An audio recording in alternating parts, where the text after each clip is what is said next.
Hey guys, good morning. Today we will discuss about the valency. At first see the definition. The combining capacity of an atom to itself and other atom to form compound is called valency. मतलब किसी भी atom के द्वारा खुद से या दूसरे atom से कंबाइन करके मॉलिक्यूल्स या कंपाउंड फॉर्म करने की जो कैपेसिटी है, कैपेसिटी मतलब वो कितने एटम से कंबाइन कर पाएंगे, उसी को क्या बोलते हैं, वैलेंसी। मतलब एक एटम अपने जैसे या अपने से डिफरेंट कितने एटम से कंबाइन कर रहा है, वही क्या हो गई, उसकी वैलेंसी हो गई। क्लियर है। जैसे मैं वाटर की बात करूं तो वाटर का क्या होता है, H2O, तो ऑक्सीजन कंबाइन विथ 2 हाइड्रोजन, तो ऑक्सीजन की वैलेंसी कितनी हो गई, यहाँ पे 2 हो गई।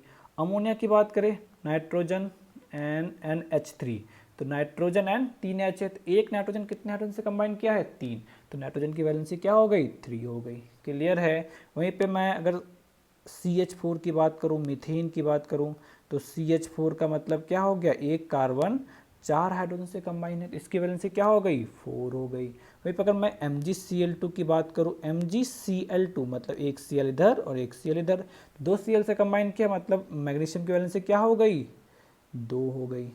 बात समझा। बात क्या है कि कोई भी एटम कितने एटम से कंबाइन करके एक मॉलिक्यूल्स का फॉर्मेशन कर रहा है, उसी नंबर ऑफ एटम को जितने से वो कंबाइन किया है, हम लोग क्या बोलते हैं, उसको वैलेंसी बोलते हैं। क्लियर है। चल अब दूसरी चीज देखिए इस वाले में। दूसरा क्या है, they basically combine to fulfil their outer most shell and it can be done by 2 way. तो बात यह है कि मतलब ये जो मॉलिक्यूल्स बना रहा है, क्यों बना रहा है, तो कहता है कि मॉलिक्यूल्स वो इसलिए बना रहा है ताकि उसका outer most shell completely fill हो जाए।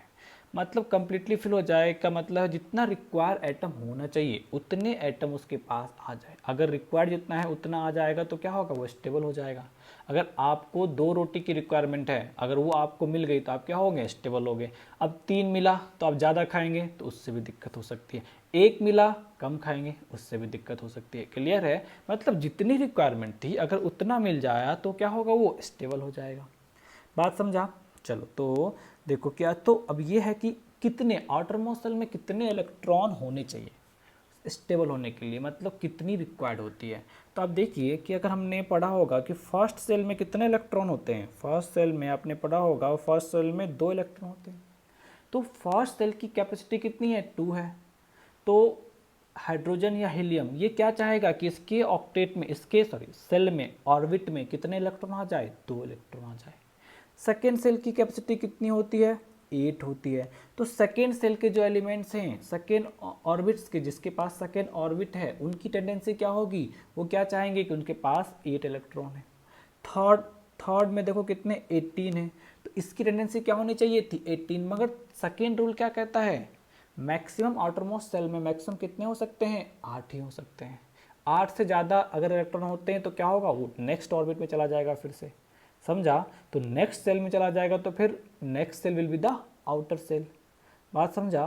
तो थर्ड सेल में कितना मैक्सिमम होना चाहिए, 18 नहीं, कितना होना चाहिए, 8। अगर third shell outer most shell है तो इसके पास इलेक्ट्रॉन कितने होने चाहिए, 8 ही होने चाहिए।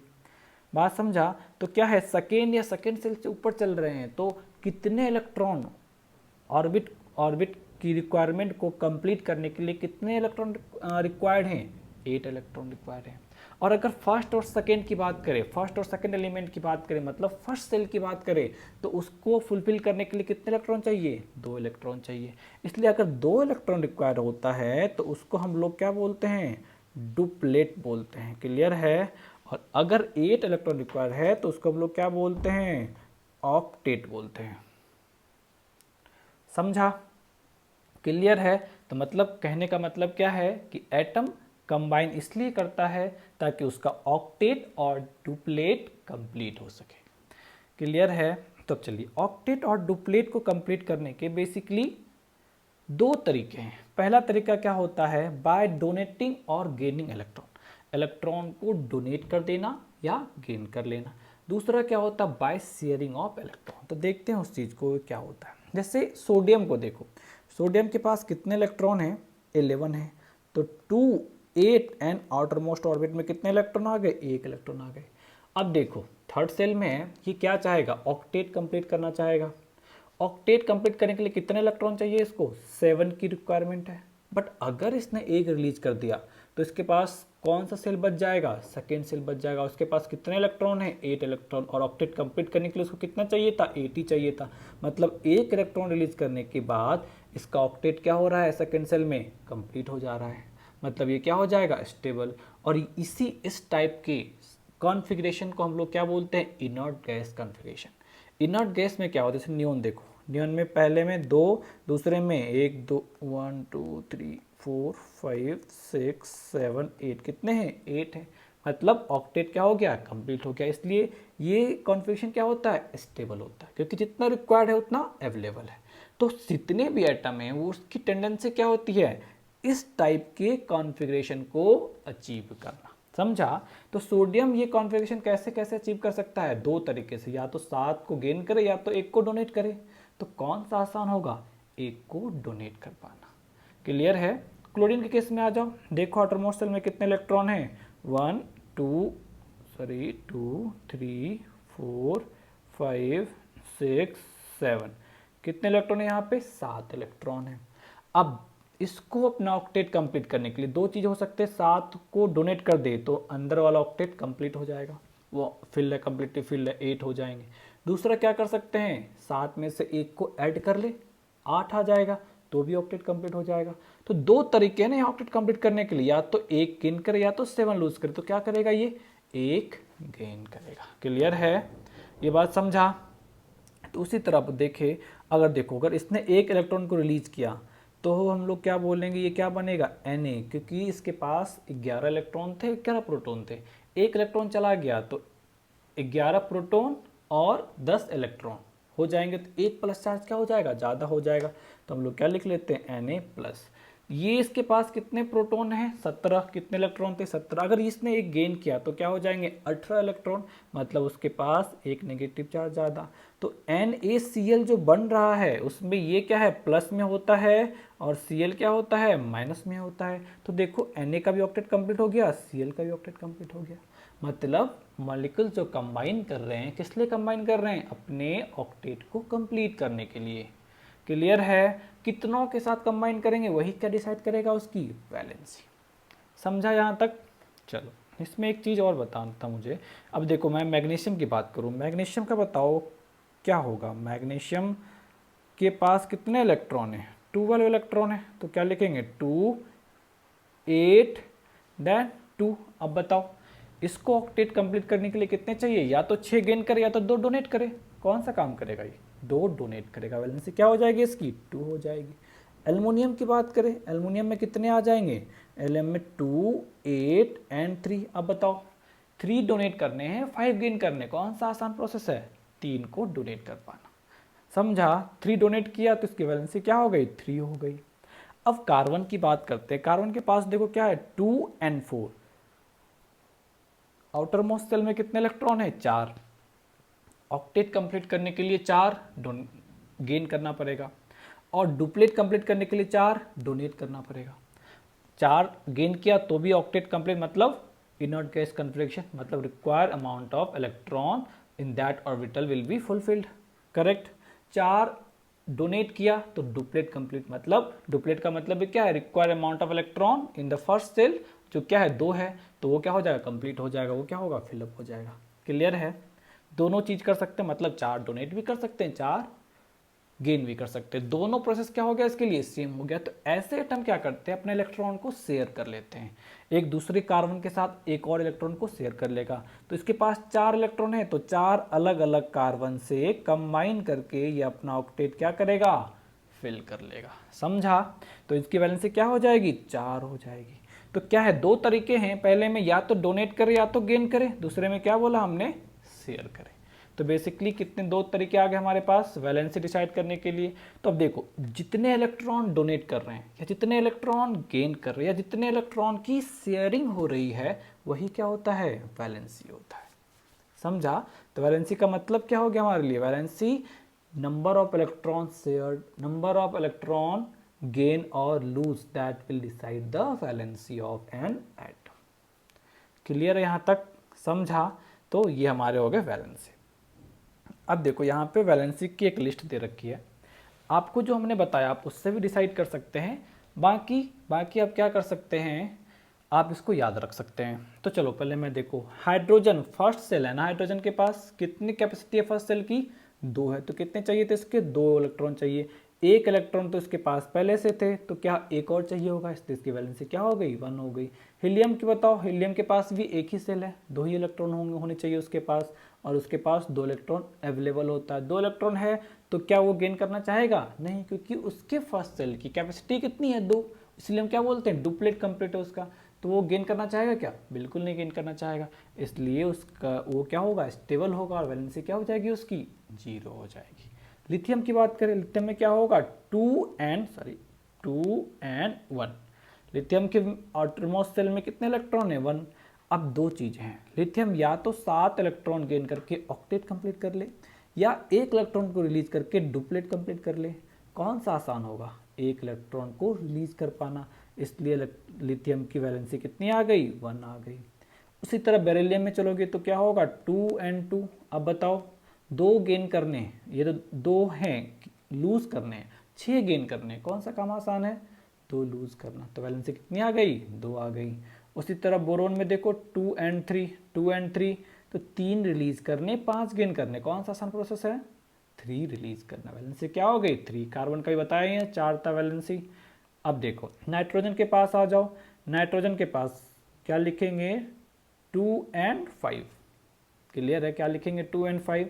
अब इसको क्या चाहिए, इलेक्ट्रॉन गेन कर सकता है 3 और लूज कर सकता है 5, कौन सा आसान होगा, गेन करना आसान होगा कि 3 ही चाहिए, तो इसकी वैलेंसी क्या हो गई, 3 हो गई।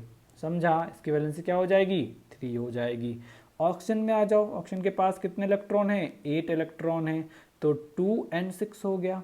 अब 6 होने के बाद ऑक्टेट कंप्लीट करने के लिए 2 चाहिए, डुप्लेट कंप्लीट करने के लिए 6 रिलीज करना पड़ेगा, कौन सा आसान प्रोसेस है, 2 गेन कर पाना, वैलेंसी क्या हो गई, 2 हो गई। फ्लोरीन का देखो 2 and 7 है, तो ऑक्टेट कंप्लीट करने के लिए 1 इलेक्ट्रॉन चाहिए, और डुप्लेट कंप्लीट करने के लिए कितने चाहिए, 7 को लूज करना पड़ेगा, कौन सा आसान है, 1 को गेन कर पाना, तो वैलेंसी क्या हो गई, 1 हो गई। समझा, क्लियर है? तो देखो इसको हम लोग ऐसे भी डिसाइड करते हैं, वैलेंसी, यहाँ पे एक टर्म लिखा था वैलेंस इलेक्ट्रॉन। वैलेंस इलेक्ट्रॉन हमने लास्ट क्लास में बताया था कि आउटर मोस्ट सेल में जितने इलेक्ट्रॉन है उसको क्या बोलते हैं हम लोग, वैलेंस इलेक्ट्रॉन। तो वैलेंसी जो होती है, वैलेंसी दो तरीके से डिफाइन किया गया है। पहला, it is equal to number of valence electron, valence shell में कितने इलेक्ट्रॉन हैं। If valence electron is less than 4। दूसरा इसका क्या होता है, valency equal to 8 minus valence electron, number of valence electron. ये कब लगता है, जब valence electron is greater than equal to कितने आ जाए, 4 आ जाए। समझा? तो आप इस तरीके से भी निकाल सकते हैं, आप बेसिक फंडामेंटल जो हिट एंड ट्रायल है उससे भी निकाल सकते हैं, और आप लिस्ट को याद भी रख सकते हैं। आपको जैसे जो करना है करो, बट ये लिस्ट आपको याद होनी चाहिए। समझा? अब देखो लास्ट पार्ट पे आते हैं, एटॉमिक नंबर। आपने ऑलरेडी पढ़ रखा है एटॉमिक नंबर, एटॉमिक मास, फिर भी हम एक बार डिस्कशन करेंगे। Atomic number, what is atomic number? Number of proton present in the nucleus of an atom is called atomic number. मतलब न्यूक्लियस के अंदर कितने प्रोटॉन, किसी एटम के न्यूक्लियस में कितने प्रोटॉन अवेलेबल हैं, वही क्या डिसाइड करता है, उसका एटॉमिक नंबर। क्लियर है? मास नंबर की बात करें, मास नंबर क्या होता है, number of proton and neutron. इसको अगर हम ऐड कर देते हैं तो जो वैल्यू आती है उसको हम लोग क्या बोलते हैं, मास नंबर। जैसे अगर मैं कार्बन की बात करूं तो कार्बन के पास 6 प्रोटॉन है, 6 न्यूट्रॉन है, 6 इलेक्ट्रॉन है। तो अगर मास नंबर की बात करेंगे तो क्या लिखेंगे, 6 + 6 कितने आ गए, 12 आ गए। क्लियर है? तो इसका मास नंबर कितना हो गया, 12 हो गया। तो मास नंबर क्या डिफाइन किया गया है कि प्रोटॉन में, न्यूक्लियस में कितने प्रोटॉन अवेलेबल हैं और कितने न्यूट्रॉन अवेलेबल, दोनों को ऐड किया तो क्या होता है, मास नंबर। अब देखो किसी भी एटम में प्रोटॉन हमेशा फिक्स नहीं होता, मतलब एक एटम के एक से ज़्यादा स्टेट होते हैं जिसमें कि उसका प्रोटॉन उसका न्यूट्रॉन वेरी करता है, प्रोटॉन सेम रहता है। एक एलिमेंट के एटम में प्रोटॉन हमेशा क्या रहेगा, सेम रहेगा, हर एक एटम में प्रोटॉन सेम रहेगा, मगर एक ही एलिमेंट के हर एक एटम में न्यूट्रॉन सेम नहीं होता, उसकी वजह से कभी कभी मास नंबर में डिफरेंस आता है। तो इस चीज को हमें याद रखना पड़ेगा। क्लियर है कि एटम में प्रोटॉन तो फिक्स है, किसी भी एलिमेंट के एटम में प्रोटॉन तो हमेशा फिक्स है, मगर न्यूट्रॉन वेरी करता है, और वही वैरायटी ऑफ न्यूट्रॉन की वजह से कुछ और स्पेसीज जनरेट करते, कुछ टर्म हम लोग पढ़ेंगे जैसे आइसोटॉप्स है और आइसोबार्स है, उसके बारे में पढ़ेंगे। क्लियर है, तो आपको तत्काल के लिए ये समझ में आया कि एटम के अंदर प्रोटॉन तो फिक्स रहेंगे, दो एक ही एलिमेंट का अगर एटम है प्रोटॉन फिक्स होंगे, मगर न्यूट्रॉन वेरी कर सकते हैं। क्लियर है, तो मास नंबर समझा। चलो अब देखो एटम को डिनोट करने के तरीके। तो इन्होंने बताया एटम को डिनोट करने के लिए हम लोग क्या करते हैं, चलो इधर से आ जाओ। तो एटम को डिनोट करने के लिए बेसिकली हम लोग उसका सिंबल लिखते हैं, और वो अबव साइड में मास नंबर और बिलो साइड में एटॉमिक नंबर लिखते हैं। जैसे मैं नाइट्रोजन के लिए लिखूँ, अगर नाइट्रोजन लिखा, नाइट्रोजन चलो कार्बन अभी लिखा ना, कार्बन को देखो, अगर मैं कार्बन के लिए लिखूँ तो अगर कार्बन के पास मास नंबर 12 है कार्बन का, तो क्या ऊपर लिखना पड़ेगा 12 और नीचे के तरफ क्या लिखना पड़ेगा 6। तो that is the representation of atom. समझा, यहाँ तक कोई दिक्कत नहीं। चलो नेक्स्ट आ जाओ, आइसोटोप्स क्या होते हैं। तो अभी जैसे बताया आइसोटोप्स क्या होते हैं, एटम सेम एटम है, atoms having same atomic number, मतलब सेम एटॉमिक नंबर का मतलब क्या हो गया कि एक ही एलिमेंट के एटम है।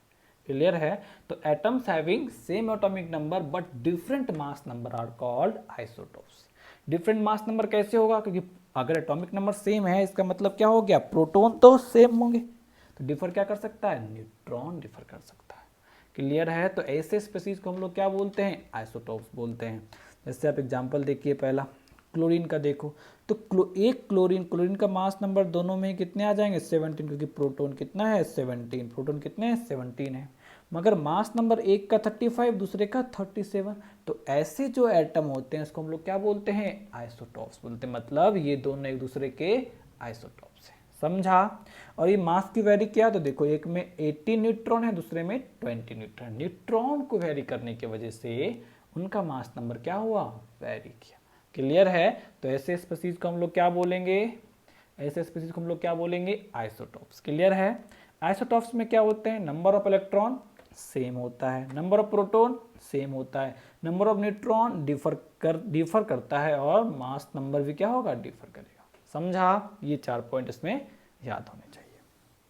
और कुछ आइसोटॉप्स के लिस्ट दे रखे यहाँ पे देख लीजिए, hydrogen 1, hydrogen 2, hydrogen 3, hydrogen 1 protonium भी बोलते हैं हम इसको, सेकेंड वाले को ड्यूटेरियम एंड थर्ड वाले को ट्रिटियम। क्लियर है, तो पहले वाले में कितने हैं, हाइड्रोजन के पास मास नंबर 1 मतलब एक ही प्रोटॉन है, दूसरे वाले के पास मास नंबर 2, तीसरे का मास नंबर क्या हो गया 3, मगर एटॉमिक नंबर सभी के कितने होंगे 1, प्रोटॉन कितना होगा 1, न्यूट्रॉन क्या होगा, वेरी करेगा। तो H1 है, इसके पास न्यूट्रॉन कितना होगा 0, एक भी न्यूट्रॉन नहीं, मास किसकी वजह से 1 आया, प्रोटॉन की वजह से। H2 मतलब ड्यूटेरियम के पास प्रोटॉन कितने हैं 1, और न्यूट्रॉन भी कितने हैं 1, इसलिए मास नंबर कितना आया 2 आया। और ट्रिटियम में देखो प्रोटॉन कितने हैं 1 आ जाएगा प्रोटॉन, और न्यूट्रॉन कितने हैं 2 हैं न्यूट्रॉन यहाँ पे। क्लियर है, इस वजह से मास नंबर कितने आ गए 3 आ गए। उसी तरह से कार्बन के लिए देखिए, कार्बन के कौन कौन से आइसोटॉप्स हैं, तो कार्बन 12, 13 एंड 14। उसी तरह ऑक्सीजन के लिए ऑक्सीजन 16, 17 एंड 18। क्लियर है, तो इन सभी को नोट कर लेंगे और सभी को याद रखेंगे, ये इनको याद रखना बहुत ही इंपॉर्टेंट है।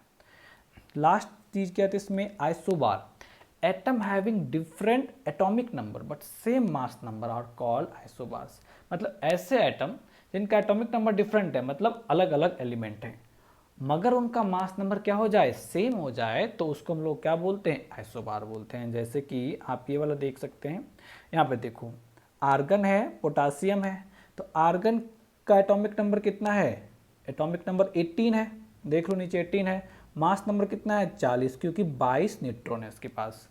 वहीं पे पोटासियम के पास चलो, तो एटॉमिक नंबर कितना है इसका, एटॉमिक नंबर आर्गन का, एक सेकेंड ठहर जाओ, this is argon and potassium calcium Ca, and atomic number की बात करें तो इसका 18 है, इसका 19 है, इसका क्या हो गया 20। मास नंबर की बात करें तो देखो इस वाले में कितना है 40, क्योंकि इसके पास 22 न्यूट्रॉन है। सेकेंड वाले में पोटासियम के केस में मास नंबर कितना है, इसका भी मास नंबर 40 है बिकॉज ऑफ 21 न्यूट्रॉन, क्योंकि इसके पास कितने न्यूट्रॉन है 21। और कैल्शियम के पास कितने हैं, कैल्शियम का भी मास नंबर कितना है 40, न्यूट्रॉन कितने हैं इसके पास न्यूट्रॉन 20 है। क्लियर है। तो हम देखें तो मास नंबर क्या आ गया, सेम आ गया ना, मगर ये जो हमारा एटॉमिक नंबर था वो क्या है, वेरी कर रहा है। तो ऐसे स्पीशीज को हम लोग क्या बोलते हैं, आइसोबार। क्लियर है। और ये एग्जांपल याद भी रखें।